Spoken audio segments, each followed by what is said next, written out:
ঐতিহাসিক ৭ই নভেম্বর আজকের এই দিনে জিয়াউর রহমান সাহেব ক্যান্টনমেন্ট জেলখানা থেকে তাকে সিপাহী জনতা মুক্ত করেছিল। তার আলোকে আজকের এই অনুষ্ঠান আমরা স্মরণ করি যে লোকটি বহুদলীয় গণতন্ত্রের প্রবক্তা, তার নির্দেশে বাংলাদেশে সকল রাজনৈতিক দল, পেপার পত্রিকা, টেলিভিশন এ সময় কম ছিল, কিন্তু মুক্ত হয়েছিল, সবাই তাদের সাহিত্যের মহৎ প্রকাশ করতে পারছিল। আজ আমরা বলতে চাই, আগামী নির্বাচনের জন্য আমাদের এখানে যাকে প্রার্থী করা হয়েছে,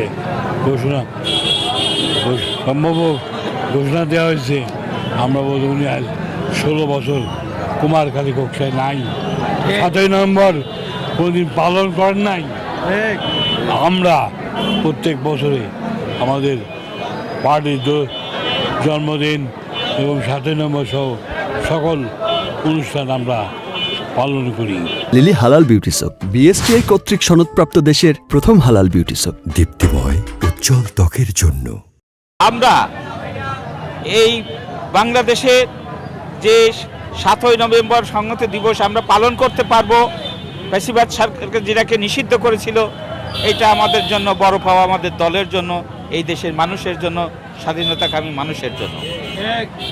আজকে এই অনুষ্ঠানটি আমার কুমারখালী থানা বিএনপি, পৌর বিএনপি এবং অঙ্গ সংগঠন যে আমরা ঐক্যবদ্ধ, আমরা দলকে আমাদের প্রেসিডেন্ট সাহেব এবং আমি সহ আমাদের নেতৃবৃন্দ সহ আমরা যে ঐক্যবদ্ধ রেখেছি, এই ঐক্যবদ্ধতাই আমাদের আগামী দিনের রাষ্ট্রনায়ক তারেক রহমান সাহেবের যে 31 দফা সেইটা পালন করব, সেইটা বাস্তবায়ন করব। সেই সাথে আগামী দিনে ধানের শীষে আমরা বিপুল পরিমাণে ভোটের ব্যবধানে আমরা এই সিটটি তাকে উপহার দেব। কিন্তু আমরা আজকের এই ঐক্যবদ্ধতা যে আমরা প্রমাণ করেছি, আমরা কুমারখালী থানা বিএনপি, পৌর বিএনপি এবং অঙ্গ সংগঠন ঐক্যবদ্ধ।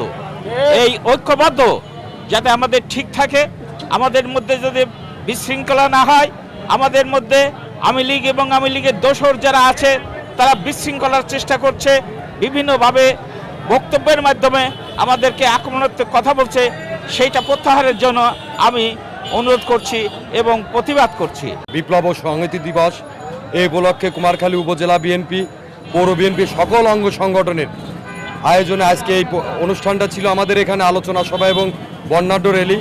আজকের এই আলোচনা সভায় আমাদের মাঝে প্রধান অতিথি হিসাবে উপস্থিত ছিলেন খোকসা কুমারখালীর গণমানুষের নেতা, জননেতা আলহাজ নুরুল ইসলাম আনসার প্রামাণিক।